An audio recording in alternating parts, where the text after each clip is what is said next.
Amém? Pega a sua Bíblia na sua mão, abra ela comigo em nome de Jesus Cristo, no Evangelho de João, capítulo de número 2. João, capítulo de número 2. Abra a sua Bíblia, o seu coração para a palavra de Deus, amém, querido? Evangelho de João, capítulo de número 2. Versos de número 13 ao 17. Versos de número 13 ao 17 do Evangelho de João, no capítulo 2. Uma passagem, uma palavra muito conhecida nossa, tá? Diz assim: estando próxima a Páscoa dos judeus, Jesus subiu a Jerusalém e achou no templo os que vendiam bois, ovelhas e pombos, e também os cambistas que estavam assentados ali. E tendo feito um chicote com cordas, lançou todos fora do templo, bem como os bois e as ovelhas, e espalhou, jogando pelo chão, o dinheiro dos cambistas, e derrubou todas as mesas. E disse Jesus àqueles que vendiam os pombos: tirem estas coisas daqui, e não façam da casa de meu pai casa de negócio. E os seus discípulos lembraram do que estava escrito: o zelo da sua casa me consumirá. Curva sua cabeça nesse instante, por favor, vamos orar. Meu Deus, nós entregamos esse momento a Ti, Senhor. Tu é a palavra, Tu é a honra e a glória. Nós estamos reunidos aqui como congregação para ouvir o ensinamento que vem da Escritura, porque nós cremos que a Escritura fala de vida e vida com abundância. A Escritura fala de verdade, a Escritura fala de poder, a Escritura fala de libertação, a Escritura fala de Deus. Então, Senhor, nos ajuda a meditar nela juntos nessa noite, em nome de Jesus, tirando do nosso caminho, Deus, todo o espírito de distração, de sonolência, de desistência mental, Senhor, em nome de Jesus, de confusão, Senhor. Senhor, em nome de Jesus, que todo espírito que traz confusão, querendo tomar a palavra da verdade dos seus filhos, seja amarrado, impedido de agir, em nome do Senhor Jesus. Que nós possamos beber tudo que o Senhor tem para nos dar nessa noite, em nome de Jesus, amém? Pode se sentar, querido, por favor.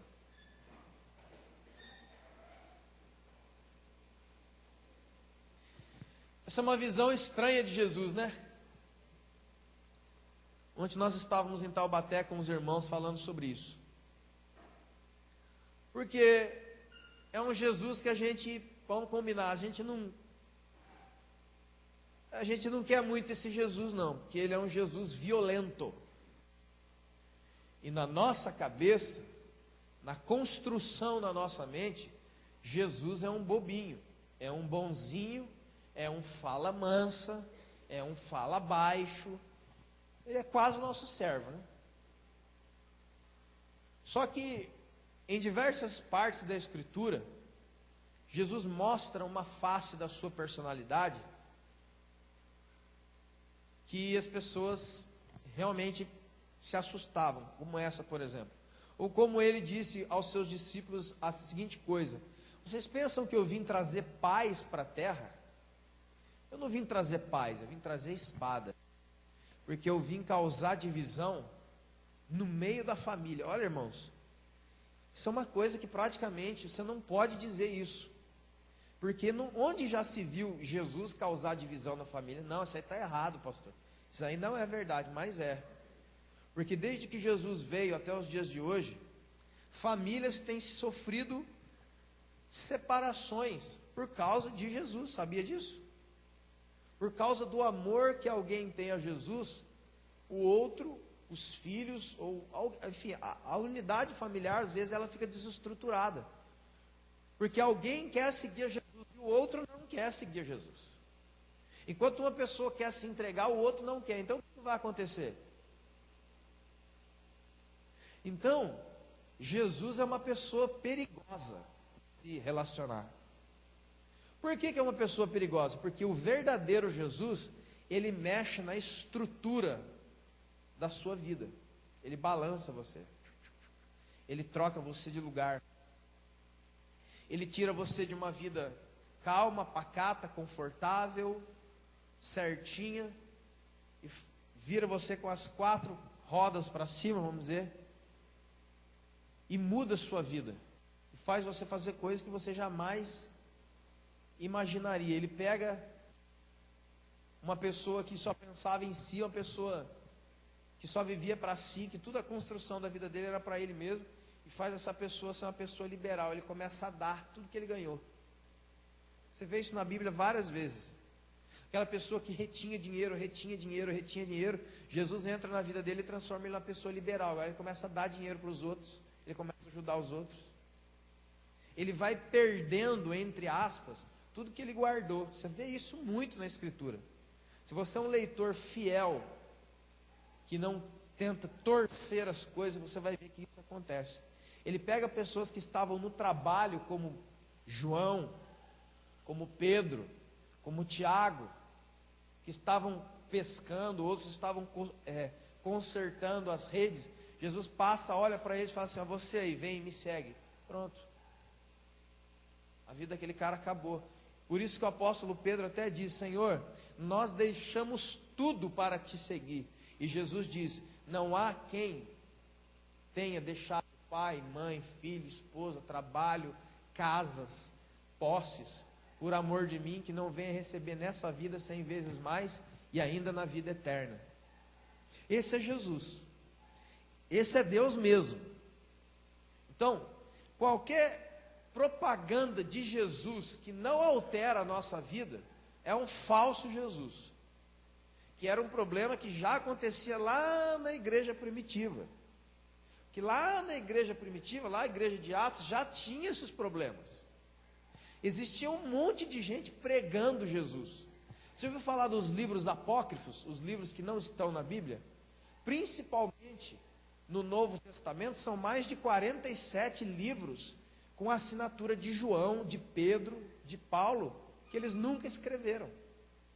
Era gente que estava no meio daquele bolo da igreja recém-nascida, que começou a escrever carta apostólica e colocar a assinatura de João sem ser João, sem ser Pedro, sem ser Paulo.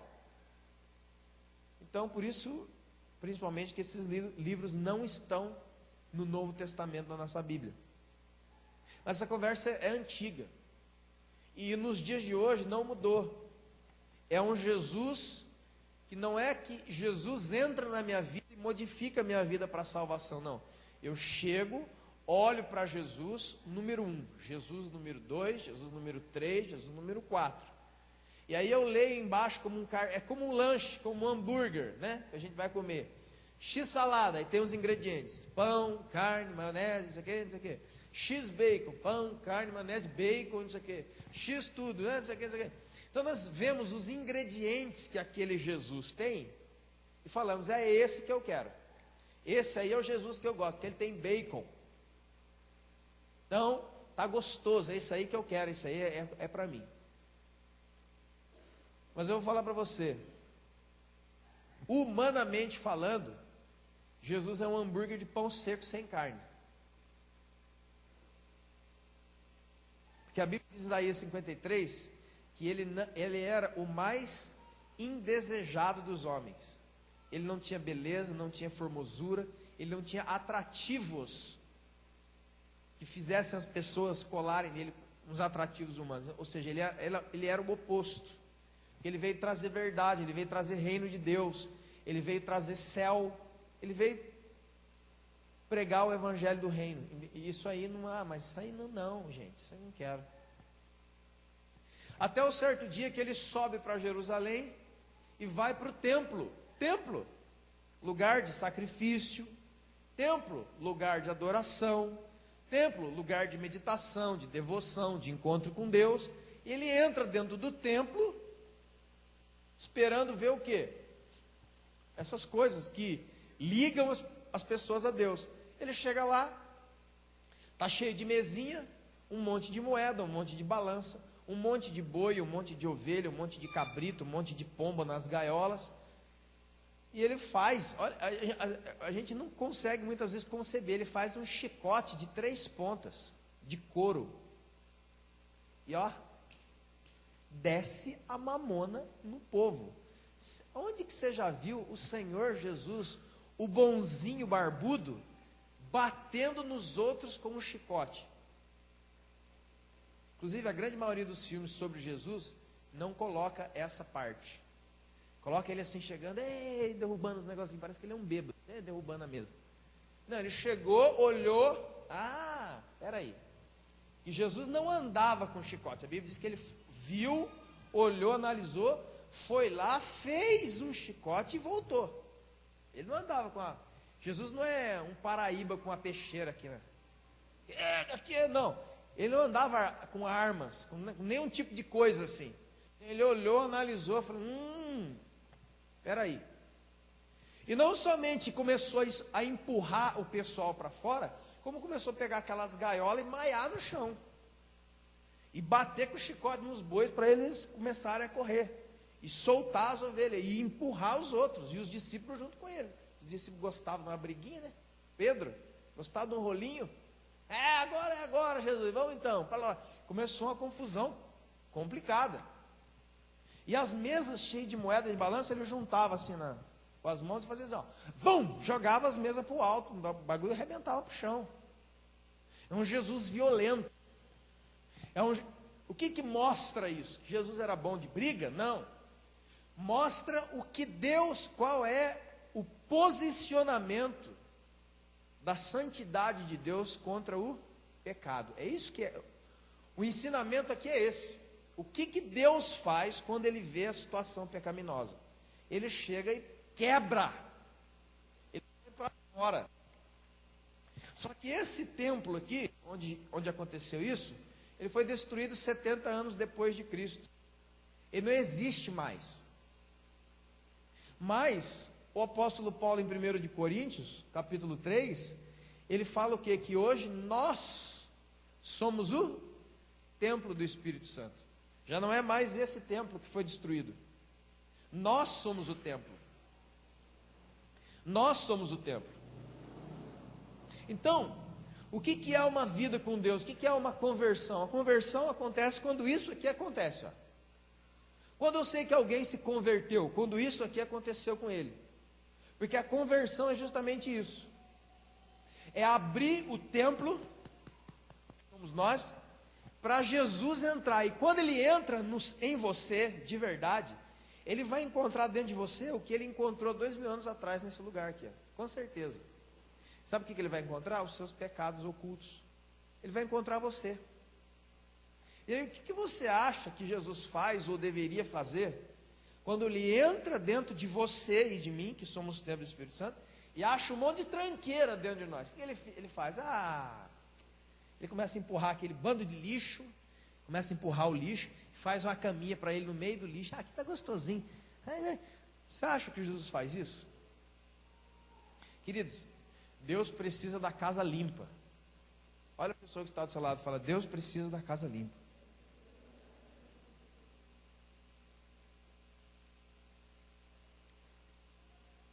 Jesus não faz acordo conosco. Jesus não faz acordo com os nossos pecados. Não faz. A gente acha que faz, mas ele não faz.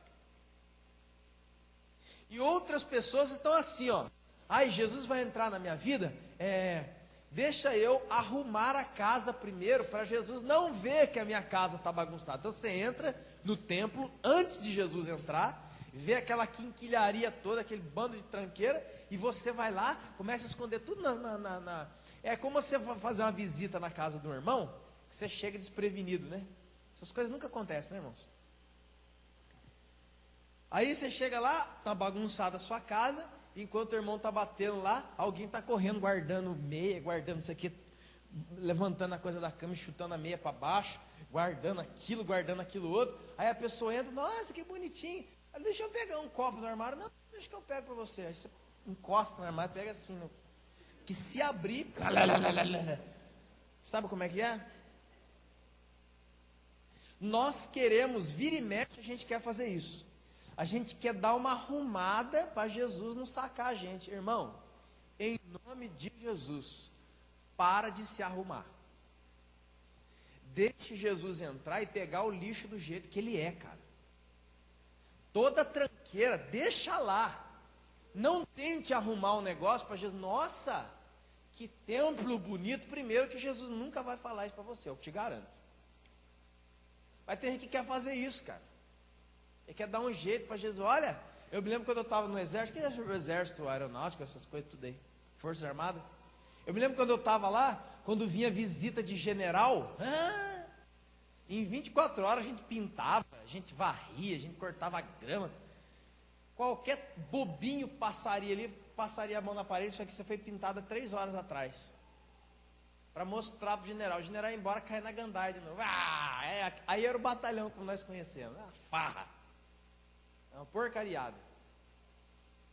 Mas isso acontece corriqueiramente na nossa vida. Aí Jesus entra ali, ele não faz paz com isso. Então deixa, irmãos, convida Jesus para entrar no templo, mas deixa ele limpar. Deixa ele se livrar. Não se livre você. Que se eu começar uma limpeza em mim mesmo, com certeza eu vou deixar coisa ali. Porque alguém que reconhece todos os níveis de pecado, esse alguém é Deus, é o Espírito de Deus, você não. Se você tentar se organizar espiritualmente, se limpar, fatalmente você vai deixar mas isso aqui eu não vou não, isso aqui não. Isso aqui não é pecado, né? Aí você fala com você mesmo. Você viu como é que você fala com você mesmo? Você fala com o seu próprio coração. Isso aqui, vou tirar ou não? Tira ou não tira? Aí o seu coração fala, não, oi, não, deixa isso aí. Aí você fala para o seu coração, é mesmo. Aí ele, é. Aí fica.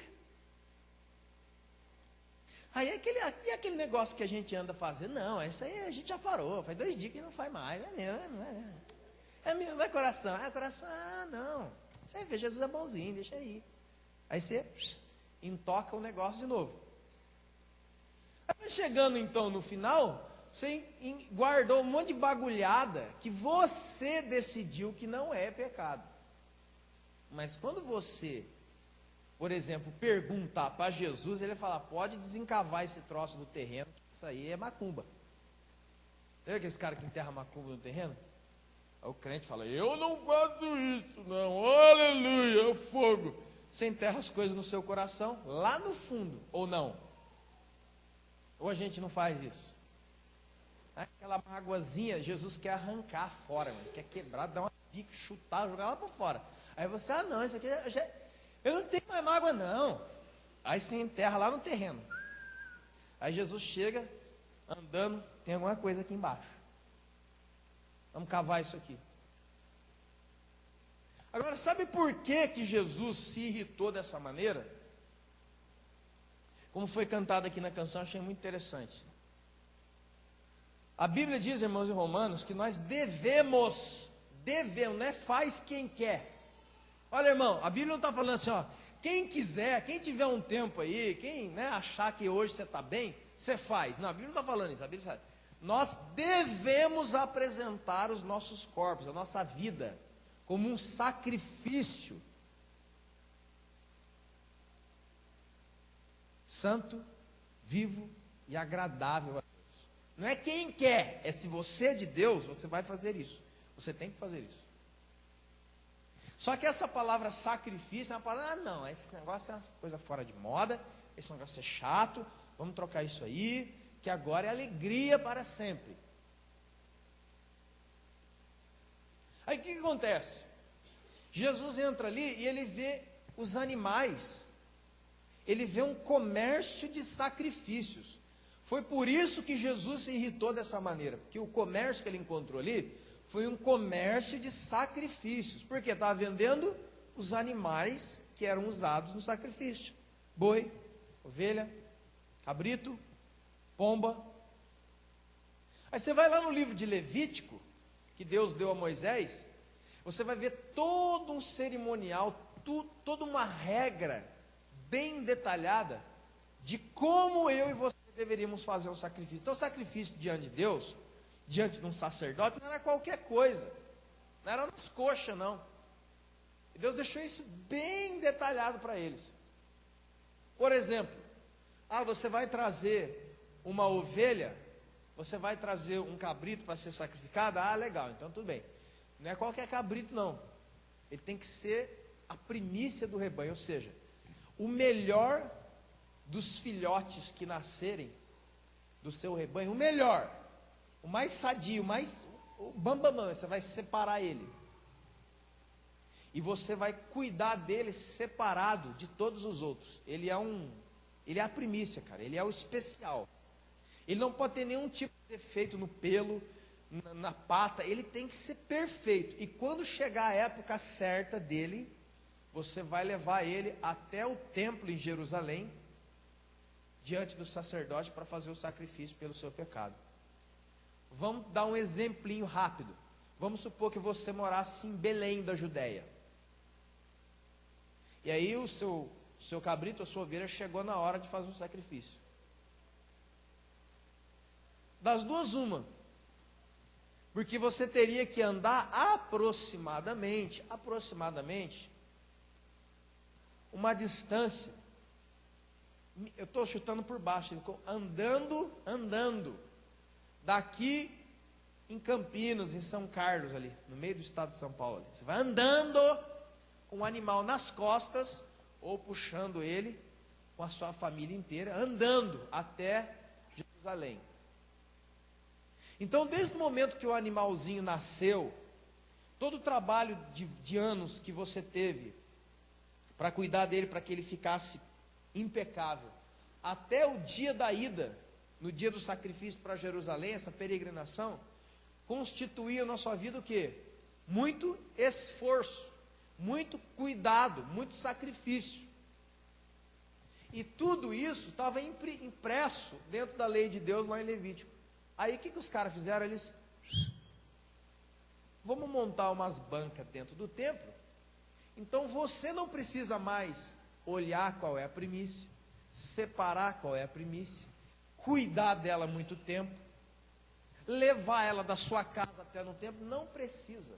Vem de helicóptero, desce aqui no heliponto do templo, vem tranquilão, vive a sua vida tranquilão e não se preocupe com isso, porque agora você tem alguém que se preocupa pelo seu sacrifício no seu lugar. E somos nós, os comerciantes do templo. Aí eu chego lá, você já chega de mão vazia, e entra dentro do templo e dá de cara com aquele negócio. Aí deixa eu ver assim, a gente é pobre? A gente é meio pobre, então a gente vai apresentar a Deus pombas como sacrifício. Então aí vinha na gaiola, deixa eu ver, pega aquela ali para mim, ó. Aí você pagava um dinheiro, sem sacrifício nenhum, catava a pomba e levava lá para o sacerdote. Eles eram os facilitadores de sacrifício. Só que facilitador e sacrifício não são sinônimos, são contrários. Porque se eu coloco a palavra facilidade junto com a palavra sacrifício, não vai dar certo. Está entendendo, irmão? Aquelas pessoas não podiam estar ali, era muito sério o que eles estavam fazendo. Eles simplesmente pegaram toda a lei de sacrifício que Deus deu para Moisés, rasgaram e jogaram fora. Porque agora você não precisa mais fazer isso. Eu faço por você, eu sou um comerciante. Eu vou tirar toda a beleza de uma vida preocupada em satisfazer a Deus, para você ficar livre dessa preocupação de satisfazer a Deus, porque lá no templo já tem um comércio de pessoas que entenderam que podem lucrar com isso. Então eu vou lá, já está lá o boi, não precisa, já está lá o cabrito, não, está aqui. Meu amor, meu bem, nós vamos cuidar e vamos preparar o sacrifício a Deus. Não precisa não, vamos logo, nós estamos atrasados, vamos saindo. Lá a gente vê o que a gente compra para dar para Deus. Era isso que aconteceu, por isso que Jesus ficou muito bravo. Eram os facilitadores. Então, irmãos, sabe o que nós temos que fazer? Nós temos que lutar contra os facilitadores sagrados. Nós temos que lutar dentro de nós, que somos o templo, contra os facilitadores do sacrifício. É aquela coisa que está dentro de você, que emite a mesma voz que essa galera que estava vendendo dentro do templo emitia na época. Não se preocupe com isso. Viva uma vida despreocupada, porque eu já me preocupo por você. Vocês estão entendendo isso? Isso é encontrado no dia de hoje ainda muito. Por exemplo, qual é um grandíssimo e muito bom facilitador de sacrifício em nossas vidas? Está dentro de nós, nós somos o templo. É algo que está dentro de nós. Você quer saber habilidades.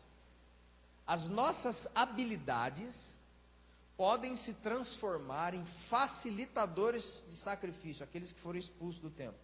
Quando? Quando eu me apoio em alguma coisa que eu sei fazer, em detrimento de uma vida de devoção e sacrifício contínuo a Deus. Está entendendo? Eu não preciso mais ter uma vida com Deus. Por quê? Porque eu sei pregar. Eu já tenho uma habilidade de falar em público. Eu tenho uma habilidade de prender uma plateia no que eu estou falando. Eu tenho uma habilidade de mudar a entonação da minha voz para que você tenha picos de entendimento. Eu tenho a oratória, eu sei fazer. Então, se eu sair daqui agora e ir lá para uma igreja do outro lado da cidade, vai acontecer lá uma coisa. Sabe por quê? Porque eu tenho uma habilidade de fazer. E é isso exatamente que está dentro de nós e é um facilitador de sacrifício. Porque quando você tem uma habilidade, você não precisa ter mais uma vida sacrificial de devoção a Deus. Você sabe fazer. Você está entendendo o que eu estou falando, irmão? Eu sei tocar. Eu não preciso orar e pedir a Deus uma unção para hoje. Não preciso. Qual é a música que nós vamos tocar? Cadê a cifra? Vamos tocar. Qual é a palavra? Qual é o tema do culto, pastor? É tal tema. Eu vou pregar. Vocês entenderam, irmãos? São os facilitadores. Eu não preciso ter uma vida sacrificial de amor e devoção a Deus, diário. Não preciso. Eu sei fazer. Isso provoca a ira em Deus. Porque isso é dizer para Deus a seguinte coisa: eu sou independente de você. Deus, eu não preciso que o Senhor me dê uma palavra, porque se o Senhor me der uma palavra para eu pregar, eu vou pregar qualquer outra. Eu vou na internet, abaixo um esboço de pregação e venho e falo. Eu vou lá na internet, poxa, qual música nós vamos tocar? Abaixa uma cifra qualquer, dá uma música aí, o que você quer? O que você quer cantar? E você? Vamos cantar logo esse negócio aí, bora para frente. Quem sentir, sentiu, quem não sentiu, não sentiu. Existem milhares de pessoas nas igrejas fazendo exatamente isso, ou não? As nossas habilidades se tornaram os facilitadores de sacrifício. Eu não preciso mais estar com Deus, eu sei fazer. E uma outra coisa tem tomado também espaço dentro da minha vida, que tem gerado na minha vida uma vida mecânica, que são coisas boas, que são coisas vendidas nessas mesas. Por exemplo, quem poderia levantar a voz para dizer alguma coisa sobre os nossos trabalhos e afazeres, sejam domésticos, sejam profissionais, sejam na igreja? Sabe, saiu uma pesquisa numa agência de pastores nos Estados Unidos que faz entrevistas e pesquisa nos Estados Unidos inteiro com milhares de pastores e líderes de comunidade cristã, e deu 87% dos líderes e pastores dos Estados Unidos disseram a seguinte coisa: que ele não tem mais vida. Escute essa frase: ele não tem mais vida com Deus por causa da igreja. Tem como isso? O que você acha? Porque ele é cheio de coisas para fazer. ele é cheio de visitas para fazer, ele é cheio de pregações para fazer, ele é cheio de coisas da igreja para fazer. É tanta coisa de Deus que ele não fica mais com Deus. Você está entendendo, irmãos? Isso é uma pesquisa nos Estados Unidos. 87% dos pastores e líderes, hein? Não é nego doido, não. Disseram isso. Sabe o que mais atrapalha a minha comunhão com Deus? As coisas da obra de Deus. Ah, mas isso aí não tem na Bíblia, não. Ah, não. Você já leu Atos capítulo 6? A instituição do diaconato, dos diáconos. Sabe o que estava acontecendo lá? A igreja estava crescendo. Olha que benção. A igreja crescendo é benção, né, irmão? Oh, aleluia. Tudo que nós queríamos. A igreja está crescendo em número. As pessoas estão se convertendo. 3.000 batizados, 5.000 batizados. Olha, quem que não quer, né, irmão? Participar de uma igreja assim, ela está crescendo muito rápido. Cheia de milagre a igreja era. Cheia de coisa sobrenatural, todo dia, cedo, à tarde, à noite, era uma loucura. Que igreja, meu Deus, eu quero congregar nesse negócio aí. Só começou a acontecer um probleminha. As viúvas, descendentes dos hebreus, começaram a ser esquecidas, deixadas de lado, na distribuição diária de alimentos que a igreja fazia. Vou dar um parênteses aqui, ó. Distribuição diária de alimentos que a igreja fazia para os necessitados. Você já está entendendo aonde que a gente tem que chegar, né, irmão? E depois as pessoas não sabem por que a igreja caiu na graça do povo. Que ela não é igreja de fala-fala, ela falava e fazia. E aí, as viúvas gregas, né, de tradição grega, começaram a brigar umas com as outras. Começou a dar confusão na igreja. E aí os apóstolos, Pedro, Tiago, João, a galera que estava ali na igreja, saíram da sua função de apóstolos e foram lá resolver o problema da igreja. Resolver o problema da igreja é de Deus ou não? Claro que é de Deus, não é? Eles foram lá resolver, porque a igreja tinha um problema sério de discussão, contenda. Eles foram lá, homens de Deus, e foram lá resolver o problema. Isso é de Deus? É lógico que é de Deus, só que tem uma coisa aqui, ó. Para que eles resolvessem aqueles problemas, eles tinham que fazer uma coisa: abandonar a oração e a palavra. Você pode ler em Atos capítulo 6, versículo 1 em diante. E tão pesado isso foi para a igreja, que eles falaram: opa, para. Nós não podemos fazer isso. Com certeza alguém vai dizer: mas não, apóstolo, fica com a gente, está uma bênção, está tudo dando certo, o senhor é homem de Deus, é tudo homem de Deus, o senhor está ajudando a gente. Ele falou: não, peraí, mas ajudando vocês, eu estou ficando longe de Deus. É um fio de cabelo, irmão, mas eu acho que você está entendendo, né? É um fio de cabelo, você pisa para cá ou você pisa para cá. O que eu estou dizendo? Para a gente não ajudar os outros? Não, não estou dizendo isso. Eu estou dizendo que muitas pessoas são consumidas por deveres, afazeres e trabalhos religiosos em detrimento de estar com Jesus. Marta e Maria, duas irmãs. Jesus é convidado para a casa delas, lá no Evangelho de Lucas, capítulo 10. Jesus é convidado para entrar na casa de Marta e Maria. Ele entra, é preparado para ele uma cadeira, ele se senta. E a partir do momento que Jesus se senta, ele começa a ver duas realidades dentro da casa. Primeira, Marta, para lá e para cá, para lá e para cá. Ela pegava a vassoura, ela varria, ela pegava a panela, ela lavava a louça, ela voltava, ela ia, ela estava fazendo a comida, ela estava atendendo não sei quem. Ela andando, a Bíblia diz que ela andava de um lado para o outro, com os seus afazeres, com os seus trabalhos. Aquilo ali é ruim? Não, não é ruim. Não é ruim. Mas tinha outra irmã dela, que era Maria, que percebeu que Jesus estava ali, ela parou o que ela estava fazendo e foi aos pés de Jesus e ficou ali. Enquanto Jesus não saiu da casa, ela não saiu dos pés de Jesus. Então, como diz a Bíblia mesmo em Eclesiastes, né, irmão? Há tempo determinado para todas as coisas, não é?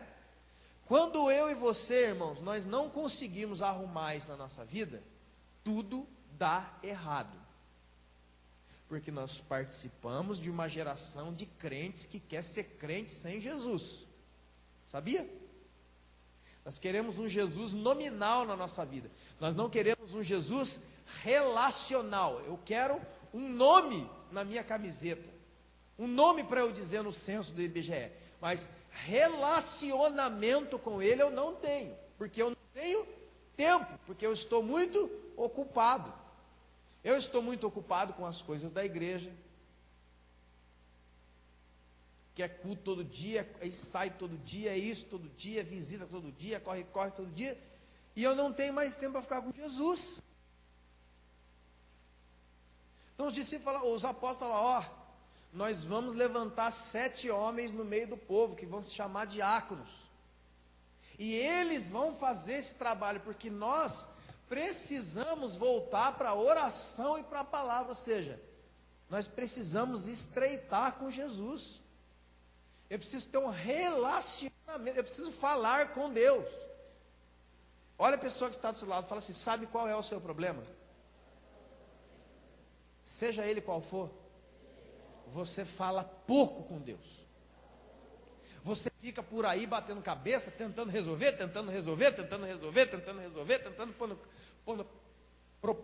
colocar pano quente, fazer, correr. Vamos lá, e a igreja, e o ministério, e acode aqui, e expulsa do irmão, e coloca o Espírito Santo aqui, expulsa o diabo dali, e arranca, e faz o bom samaritano, e vão para lá, e corre para cá, e vamos na casa do irmão, e olha, como eu estou trabalhando na obra de Deus, e quão distante eu estou dele. Existem toneladas de pessoas nas igrejas assim, toneladas. Se você botar uma peneira fina, se gritar pega ladrão, não fica um, meu irmão. E essa frase ela é própria, se gritar pega ladrão, porque estão roubando o seu relacionamento com Deus. Porque existe um facilitador sagrado dentro do nosso templo, dizendo, você não precisa se relacionar com Deus, você só precisa fazer algumas coisas para Ele aí, já está legal, opa! Está entendendo, irmãos? A gente é cheio de coisas. Os homens trabalham. E dentro do coração do homem, escute aqui, homens, dentro do nosso coração, o masculino, parece que já tem uma mensagem que diz, mas você é um trabalhador. Você é um rapaz que se esforça muito. Então você não precisa falar com Deus, porque Deus sabe que você é um trabalhador. Isso está errado. Você vai se danar com isso aí. Porque o dia que você precisar de uma autoridade espiritual, não tem, porque você não tem. Você não fala com Deus. Quem que você é? Eu sou crente, eu sou evangélico. E como é que é o seu relacionamento com Deus? Eu não tenho. Porque eu estou sempre fazendo alguma coisa. Eu não tenho tempo para aquele que vai me dar a vida eterna. Olha que doideira. Mas nesse mundo, tem um livro, eu até queria comprá-lo. Se você também aconselho, é um livro, eu vi o título dele na livraria há muito tempo, se chama Como Ter, escute, olha o título, olha a visão que essa mulher teve, ela é uma mulher que escreveu, Como Ter o Coração de Maria nos Dias de Marta, porque os dias é de trabalho, dia é de correria, os dias de hoje é correria, trabalho, você tem que produzir, você tem que virar, você é pai, você tem que trazer comida, você tem que fazer isso, você tem que melhorar de cargo, você tem que estudar, você tem que correr, você tem que produzir, essa é a mensagem dos dias de hoje, ou não é? E aí você para, em 5 segundos que você tem livre no seu dia para dar uma respirada, assim, e você vai perceber que você está ficando fisicamente doente. Você está começando a apresentar quadros de depressão, síndrome do pânico e outras síndromes e doenças que você pode dar 1000 nomes que você quiser. Por quê? Porque existe uma pressão que vem do mundo em cima da sua cabeça dizendo, vai, corre, produz, é o tempo, você é um homem, você tem que fazer, você tem que trabalhar, E aí você vai lembrar Aí você vive nesse transe, e aí você está assim numa bela hora, você abre o olho, você vê um monte de gente ao seu redor, e aí você saca que você está dentro da igreja no domingo. Você nem sabe quem que te trouxe para cá. Você está aqui dentro. Você está aqui, você nem sabe quem que te trouxe aqui. Porque a sua vida é uma pegada tão forte, é um estresse tão... Você caiu, quem será que me trouxe? Quem será que vai me levar? Já está. Você é cheio de coisas. Então você não pode ficar com Jesus. Né? O que eu estou querendo dizer? Ah, pastor, você está querendo dizer que eu tenho que largar o emprego, a escola? Não. Mas por favor, não descanse na frente da televisão. Não descanse na frente do computador. Não descanse. Porque o seu descanso é Jesus. Deveria ser. Porque a Bíblia diz para nós que os que confiam no Senhor renovam as suas e sobem com asas como de águia. Eles correm e não se cansam. Deus tem o poder de tirar toda a fraqueza, toda a doença, toda a patologia, todo o cansaço, todo o estresse, a mente cansada, tudo isso, e renovar você. Só que você tem que fazer uma coisinha. Você tem que chamar Ele. Você tem que falar com Ele: Jesus, eu estou aqui, ó, sou eu. Porque nem para dizer isso nós não temos tempo mais. Tem gente que não tem tempo para comer, sabia? Ele não consegue comer mais. Que o servidor, não, eu tenho 10 minutos de almoço. Úlcera, gastrite, doenças estomacais crônicas, porque você come nervoso, sai correndo nervoso, você anda mastigando. Mas eu falando, não vamos almoçar não, cara, eu não posso, porque eu tenho que... Minha vida é cheia de coisas. Eu estou ficando doente. Nessa pesquisa foi apontado os 3 maiores obstáculos para o crescimento espiritual das pessoas. Primeiro, preocupações. Você anda muito preocupado, né, irmão? Preocupado com você, preocupado com a sua esposa, preocupado com o marido, preocupado com os filhos, preocupado com o São Paulo, com o Corinthians, com o Santos, que quem ganhou, quem não ganhou, com a Eurocopa. Você está preocupado com o Lula, que agora é amigo do Maluf. Você está preocupado com o tsunami, se deu, não deu, se vai chover, se não vai.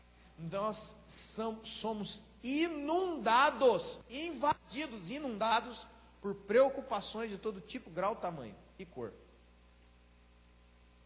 Essa pesquisa foi feita nos Estados Unidos e apontou, primeiro lugar, como obstáculo que as pessoas, é o meu maior obstáculo para continuar crescendo com Deus, provando o sobrenatural. E realmente não participando de uma reuniãozinha de domingo à noite, mas tendo uma vida real com o ser espiritual chamado Jesus, é que a minha mente é cheia de preocupações.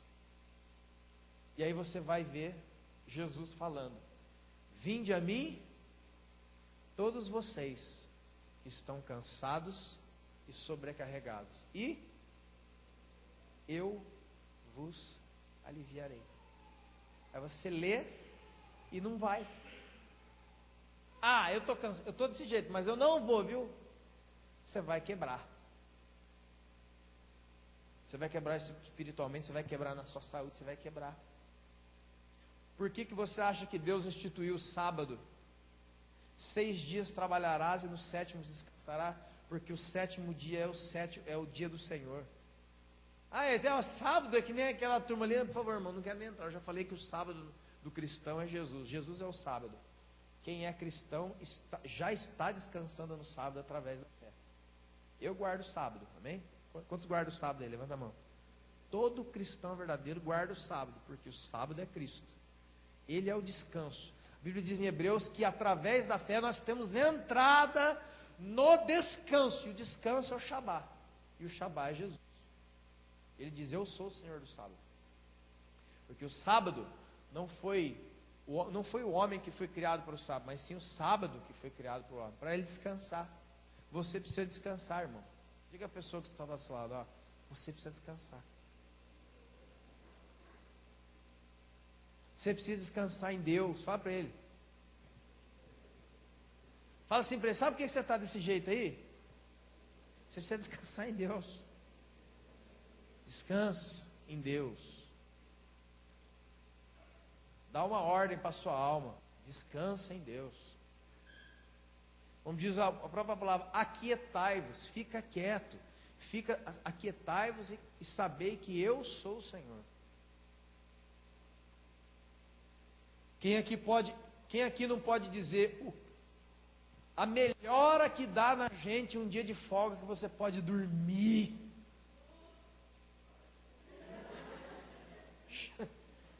Manifestou lá.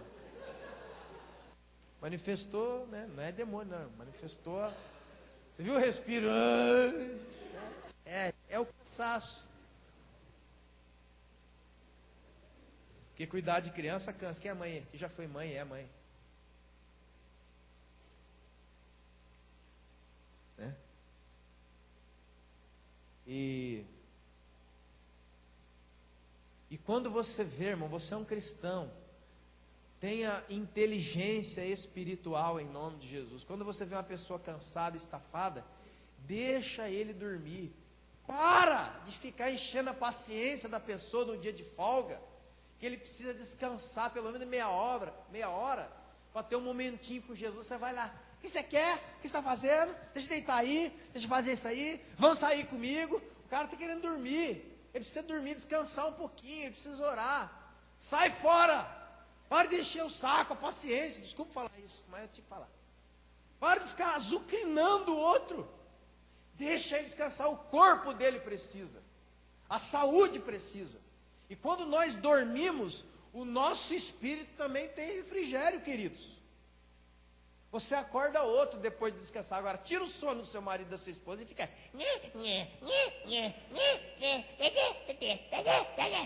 Ó, daqui a pouco não vem aqui, pastor, estou brigando comigo. Até eu vou brigar, irmã. Você é uma chata. Você é um chato. O senhor está descansando, deixa ela descansar. Vai lá, ó Senhor, abençoa, renova a força, sai fora, mas é outra coisa. Aí vai comigo, você quer, pô, cara, deixa a pessoa descansar.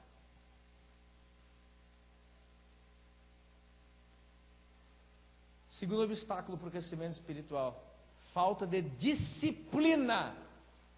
Enquanto você não for crente o suficiente de parar na frente da sua própria vida e dizer, eu tenho uma folga por semana, talvez, ou eu tenho 7 dias na semana, esse momento e esse momento eu vou dar a Deus. Enquanto você não fizer isso, tchau, você tem disciplina, você é um bagunceiro. Isso aí ficou em segundo lugar, porque nós não dizemos para nós mesmos, esse dia, essa hora e esse momento, eu vou ler um versículo da Bíblia. Não me encha a paciência, some todo mundo aqui, que agora é a minha hora com Jesus. A grande maioria dos crentes não sabe nem o que é isso. Ele nunca, talvez, irmão, 100% ou praticamente 99,9% das pessoas que estão aqui hoje, jamais tiveram essa conversa com seus familiares. Olha, nós somos família, nós somos casados, aleluia, está aqui a criança, o cachorro está lá, agora tem 2, tem a galinha, não sei o que, o vizinho está ali, o João Ribeiro é o prefeito, tá. Agora é o seguinte, nós precisamos desenhar a nossa semana, porque eu preciso ficar com Deus. E ficar com Deus é ficar com Deus. Não é ficar eu, a patroa e as crianças com Deus, é eu e Deus. Então vai para lá, fica com Deus para lá. Irmãos, olha, eu desafio a todos, eu desafio a mim mesmo, eu desafio a congregação inteira a começar a tomar esses posicionamentos. Você vai ver como é que a nossa vida muda. Você vai ver como é que aquela coisa que está travada, que não sai, vai sair agora. Pelo simples momento de eu ter dito para as pessoas, eu ter dito para Deus, esse dia e essa hora da minha semana Não me perturbe, eu vou entrar no quarto aqui, eu vou trancar a porta mesmo. O que você está fazendo aí? De porta fechada. A turma fica lá, querendo prender a mulher que matou e picou. Vai ficar desse jeito. Ó, é o meu momento com Deus. Eu vou descansar, eu vou ler a Bíblia, eu vou falar com Deus. Eu sou um ser criado por Deus, eu preciso ter conexão com o meu Criador, cara. Vai ficar para lá, depois a gente fala essas tranqueiras todas aí. Depois a gente vê porque o cachorro está fazendo mole ou está fazendo duro. Não vou resolver isso agora, cara. Sai.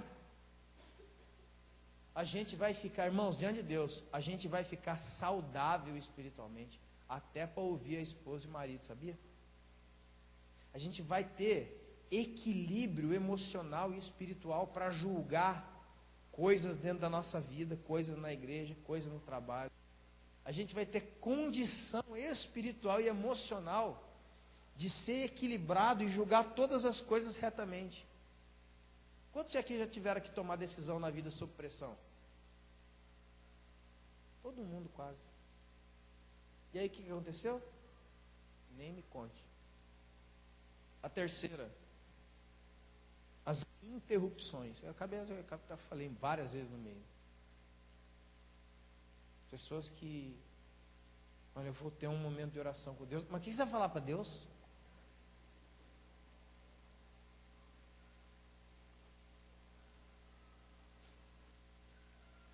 Irmãos,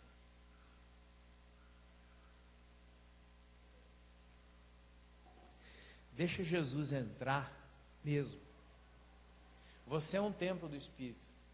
Mas deixa Jesus entrar, mas não arruma a casa não. É toda essa tranqueira que nós falamos aqui, está dentro de você. Uns mais, outros menos. Sabe por que a nossa vida está toda embaralhada? Por causa disso. A gente é cheio de coisa, a nossa vida é cheia de coisa, não tem tempo mais para Deus. E está cheio de facilitadores que tentam negociar. Eles estavam fazendo comércio dentro da casa de Deus. Eles tentam negociar o nosso tempo, as nossas coisas, mandando mensagens na nossa mente dizendo: não, mas Deus vai compreender. Sabe por quê? Olha aí, ó, está vendo? Ó, você, engraçado que Deus não compreendeu quando ele entrou no templo. Ele quebrou tudo, jogou tudo para fora. Como nós fizemos lá em Taubaté ontem, foi uma benção. Eu queria te convidar a se colocar de pé em nome de Jesus. Tony, segura no teclado aqui para nós, por favor. Por favor, queridos, feche os seus olhos um momento. Agora você vai fazer isso. Amém? Você vai fazer isso agora? Ou você vai ficar com a mente cheia de coisa agora de novo? Ei, inteligência. Você trabalha, né? Tem família, né? Você tem problemas, né? Você tem decisões para tomar, não tem? Mas agora, irmão, você pode respirar fundo. Talvez nessa semana inteira você não teve um segundo para pegar o ar, jogar dentro do seu pulmão e ó. Ai, o que é isso? Yoga gospel? Não é não, irmão. Está amarrado esse pensamento aí, em nome de Jesus. Chegou aqui agora para mim.